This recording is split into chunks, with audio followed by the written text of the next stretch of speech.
안녕하십니까. 만화공인중개사의 저자 이용훈입니다. 오늘은 공인중개사 법률 및 중개실무 제20강의 시간으로서 15. 개업공인중개사 등의 기본윤리, 16. 손해배상 책임과 업무 보증에 대해서 같이 공부하도록 하겠습니다.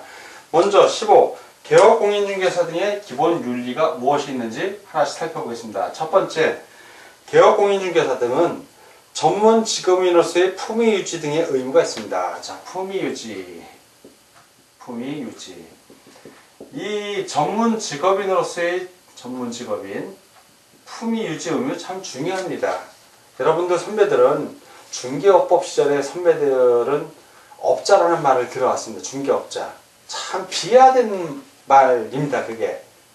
예를 들어서 변호사한테 변호업자 그러면 기분 좋겠습니까? 불쾌하죠. 공인중개사는 호칭이 엄연히 있음에도 불구하고 우리 중개업자라는 호칭을 쭉 들어왔었는데 그게 드디어 이제 2015년부터는 2014년 이후부터지만 개업 공인중개사라고 명칭이 변경이 됐습니다. 즉 공인중개사라는 전문 직업인으로서의 그 자격을 완전히 준 거죠. 호칭 속에 다 들어있는 겁니다. 그래서 전문 직업인으로서의 품위를 유지해야 됩니다. 누가?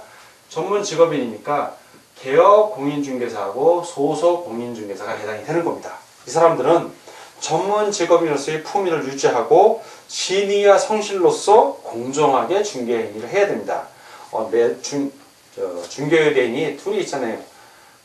권리 취득하는 의뢰인, 권리 이전하는 의뢰인 양쪽을 동등하게 중립적인 입장에서 항상 중개 행위를 해야 됩니다.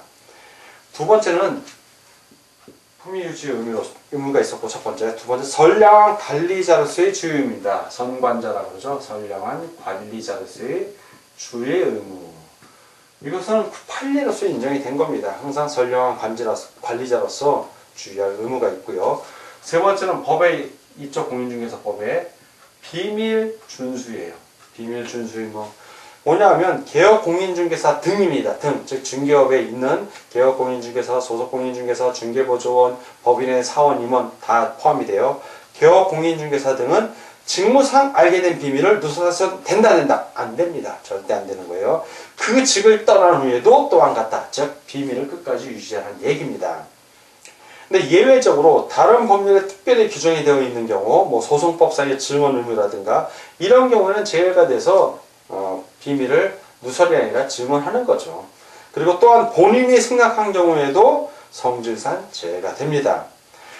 이 비밀 준수 의무에서 위반했다 하더라도 위반했어도 반의사 불벌죄에 해당이 돼요. 이거는 반의사 불벌죄.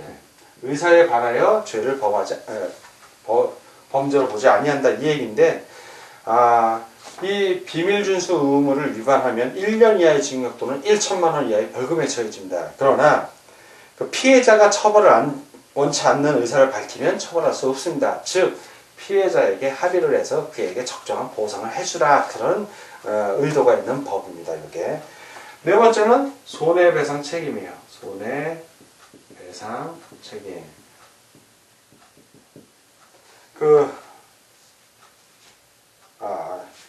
요 손해배상 책임은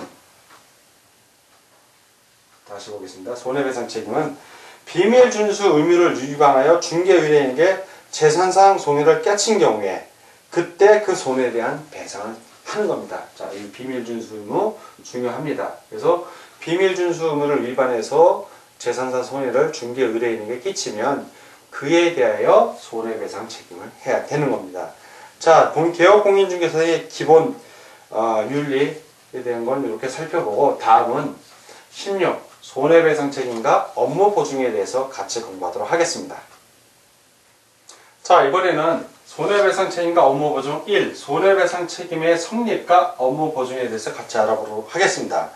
자, 손해배상 책임의 성립 요건이 있어요. 성립 요건. 자, 무조건 손해배상을 해주는 건 아니고 이러한 경우가 해당이 될 때 개업공인중개사가 손해를 배상해 줘야 되는 겁니다. 어떤 경우냐면 첫 번째 개업공인중개사 물론 고용인 포함합니다. 고의 과실이 있어야 됩니다. 첫 번째 고의 또는 과실. 개업공인중개사하고 고용인이 그 과실 책임의 원칙에 의해서 고의 또는 과실이 있어야 되고 두 번째 개업공인중개사가 자기의 사무소를 다른 사람의 중개행위 장소로 제공함으로써 재산상 손해를 끼쳤을 때에도 역시 책임을 집니다. 자, 사무소. 자기 사무소를 빌려줬을 때, 이때도 성립요건이 됩니다. 세 번째, 재산상 손해의 발생입니다. 그 중개 의뢰인에게 재산상 손해가 발생했을 때, 손해 발생. 자, 네 번째는 인과관계가 성립되어야 돼요. 인과관계. 원인과 권리라는 얘기죠. 뭔 얘기냐면 개업공인중개사의 고의 과실로 인한 개업공인 고의 과실로 인한 재산상 손해, 중개인의 재산상 손해가 발생해야 된다는 얘기예요. 이 고의 과실이 원인이고 재산상 손해가 결과가 되는 겁니다. 자, 그런데 기업의 입증 책임, 즉 고의 과실로 인한 재산상 손해가 이거 발생한 요 입증 책임은 누구에 있다? 입증 책임. 이 입증 책임은 피해자가 지는 겁니다. 피해. 내가 이렇게 피해를 봤는데 이 피해의 원인이 개업공인중개사의 고의 과실 때문에 이렇게 피해를 봤습니다라고 입증 책임을 해줘야 되는 겁니다. 다만 정신적인 손해는 따로 얘기를 안 하는데 이 정신적인 손해는 민사소송을 제기해서 청구할 수 있습니다. 이거는 공인중개사법에서는 재산상 손해에 대한 얘기를 하는 거고, 이 재산상 손해를 커버 보장해 주기 위해서 뭘 한다? 그래서 업무 보증을 하는 겁니다. 업무 보증. 자, 재산. 보면 개업공인중개사는 업무를 개시하기 전에 손해배상 책임을 보장하기 위하여 보증을 설정해야 한다. 그런데 업무 보증 설정을 하는데 이 설정을 첫 번째는 업무 개시 전입니다. 자, 업무 개시 전. 전이 중요해요. 업무 개시 전. 두 번째, 어떠한 방법으로 하냐면 세 개 중에 한 가지 방법으로 하면 되는데 보증보험. 자, 보증보험. 또는 공제가입. 협회에서 공제사고합니다. 협회에 공제를 가입하거나 세 번째, 법원에 공탁하는 거예요. 일정한 금액을 공탁, 믿고 맡기는 거죠. 이 세 개 중에 하나를 택합니다. 택일이죠.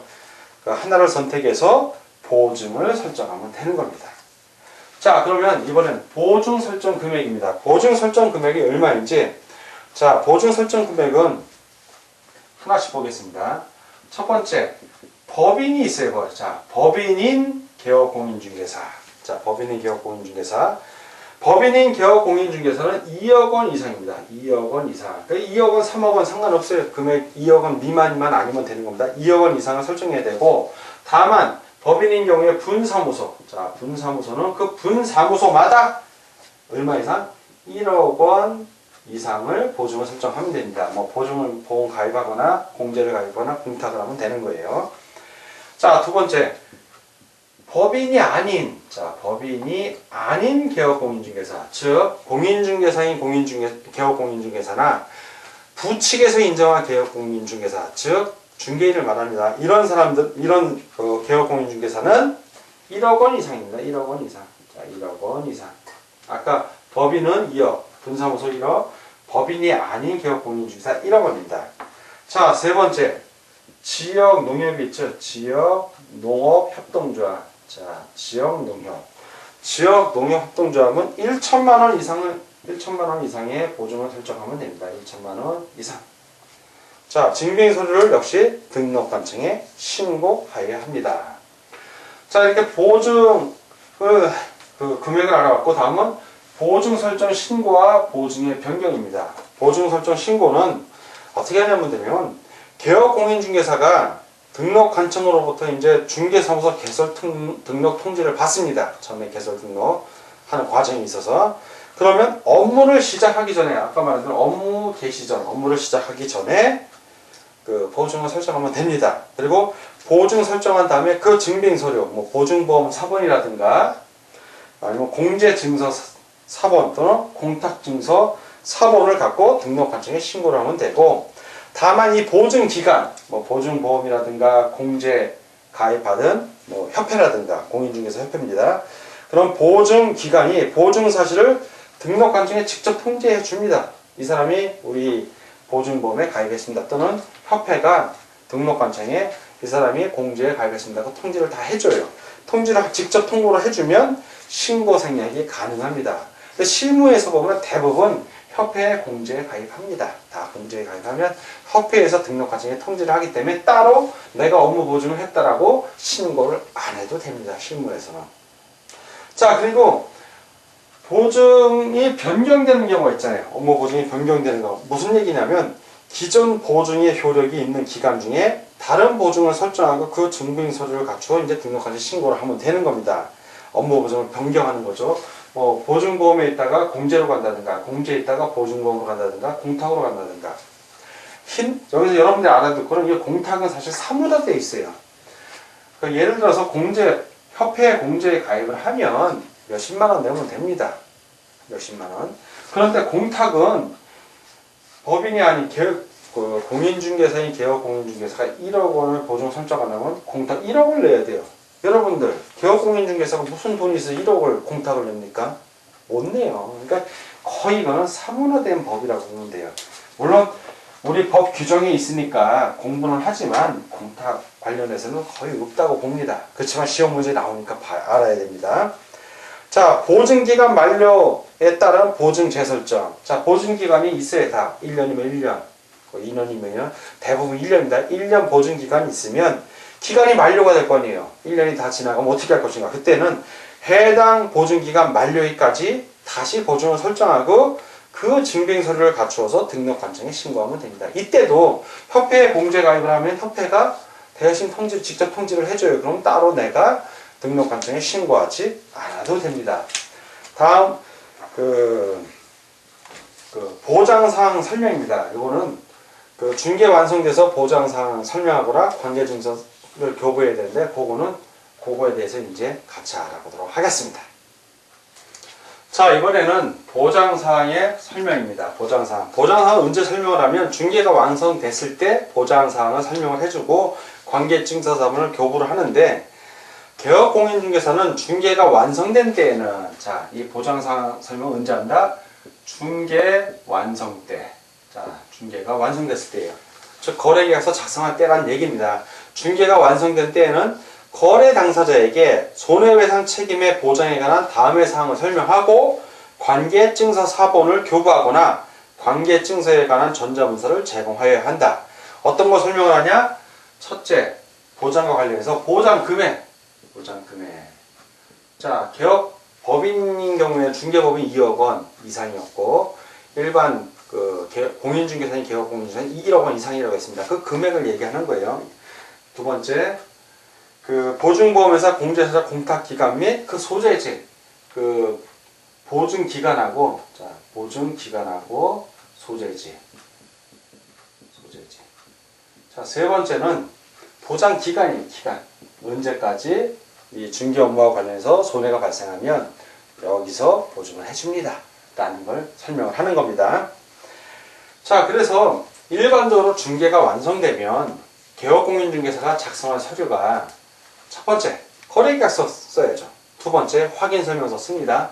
세 번째, 이 증서 사본 복사해 놨다가 그거 주는 거예요. 그러니까 세 가지 서류를 교부합니다. 당사자에게. 자, 이번엔 보증금의 지급입니다. 손해를 끼치면 손해배상 해야 되잖아요. 그때 지급하는 보증금의 지급이라고 하는데 어떻게 지급을 하면 중개 의뢰인이 손해를 입었어. 개업공인중개사의 고의과실로. 그러면 손해배상금을 받아야 될 거 아니에요. 그러면 어떻게 받아야 되냐? 자, 보겠습니다. 중개 의뢰인이 손해배상금으로 보증보험금, 공제금 또는 공탁금을 지급받고자 하는 경우에는 당해 중개 의뢰인과 개업공인중개사 간의 손해배상 합의서. 자, 보증금을 받으려면 손해배상 합의서. 어떤 근거가 있어야 줄 거 아니에요. 이 보장 기간에서도. 손해배상 합의서 또는 화해조서. 그냥 순수히 인정 안 하니까 법원에서 어떤 조서를 받는 겁니다. 화해조서라는 거. 서로 화해했다는. 또는 확정된 법원의 판결. 자, 판결문. 개업공인중개사 잘못했으니까 얼마 손해를 배상하시오라는 판결문을 말하는 거예요. 판결문. 법원의 판결문 사본. 판결문 사본 또는 이에 준하는 서류, 뭐 조정조서, 청구 인락조서, 공증조서 이런 것들을 첨부해서 보증기간에 손해배상금의 지급을 청구해야 됩니다. 자, 손해배상 합의서 이런 것 중에 어느 거 하나를 갖고 플러스 청구서, 즉 손해배상 청구서를 제출을 하는 겁니다. 이거 첨부하는 서류를 가지고 첨부해서, 자 그렇게 청구를 하면 보증기관이 개업공인중개사를 대신해서 지급합니다. 자 개업공인중개사가 있고, 이 사람이 보증기관, 예를 들어서 예를 들어서 이제 보증보험에 가입했다고 칩니다. 보증보험. 자, 보장을 했어요. 그래서 일정 금액을 내고, 몇십만 원 내고, 보증보험에 가입을 했습니다. 공인중개사인 개업공인중개사가 1억을 보장을 했다고 치면, 자, 중개의뢰인이 있습니다. 중개의뢰인. 개업공인중개사의 잘못, 고의 또는 과실로 이 사람이 손해를 5천만 원을 봤어요. 자, 5천만 원. 그래서 법원에 소송을 제기해서 개업공인중개사가 잘못해서 내가 이렇게 손해를 봤으니까 판결을 해주십시오 했더니 법원에서 판결을 5천만 원 다 인정해줬어요. 뭐 일부 인정하지만 간단하게 설명합니다. 그래서 법원의 판결문을 첨부해서 이 보증보험 회사에다가 청구를 합니다. 손해배상금을, 이 보증금 지급을 청구합니다. 보증금 지급 청구. 그러면 아무 하자가 없이 법원의 판결문이 있으면 이 사람이 1억 보장을 했으니까 보증회사에서 중개의뢰인에게 돈을 지불합니다. 손해배상금을. 자, 지불해요. 지불. 자, 5천만 원을 지불했어. 자, 5천만 원을 지불하면 보증보험회사는 보증만 할 뿐이지 실제 5천만 원에 대한 거는 이 사람이 내야 되는 거네요. 개업공인중개사. 고의과실이 있는 사람. 그러면 개업공인중개사에게 내가 당신을 대신해서 5천만 원을 지불했으니까 구상권을 행사하는 거예요. 나에게 내가 대신 지불한 손해배상금 5천만 원을 내시오라고 구상권을 행사하는 겁니다. 이게 1년의 과정이에요. 보장 과정. 그러니까 개업공인중개사가 절대로 고의 과실로 중개의뢰인에게 손해를 주면 된다 안 된다? 안 된다는 얘기예요. 대신 중개의뢰인은 이렇게 보장이 돼 있으니까 안심하고 1억 원 한도 내에서 안심하고 거래를 맡긴다는 얘기예요. 예. 손해배상금이 예를 들어서 보증 한도를 초과했어. 5천만 원이 아니라 1억을 보장받았는데 1억 5천만 원이야. 이렇게 5천만 원 초과한 경우, 자 이런 경우에는 일단은 보증보험에서 받을 수 있는 건 1억 원 한도니까 1억 원까지 받을 수 있는 겁니다. 만약에 이 사람이 2억 원을 설정했으면 2억 원을 받으면 되는데 보통 다 1억만 설정을 해요. 1억 이상으로는 1억만. 그럼 나머지 5천만 원은 1억 5천을 받아야 된다면 1억 5천만 원에 대해서는 민사 절차에 따라서 개업공인중개사에게 그 초과 금액을 손해배상 청구를 하면 되는 겁니다. 민사 절차에 따라서. 자, 그리고 이 보증금 지급하고 관련돼서 지금 설명을 하고 있는데, 그 개업공인중개사가 보증보험금, 공제금 또는 공탁금으로 손해배상을 한 때에는 며칠 이내에 다시 해야 되냐면 15일 이내에 보증보험 또는 공제에 다시 가입하거나 공탁금 중 부족하게 된 금액을 보존해야 되는 겁니다. 자, 공탁금이 1억 이상이니까 1억을 공탁을 했는데 그 중에서 5천만 원이 중개의뢰인에게 지불이 됐어요.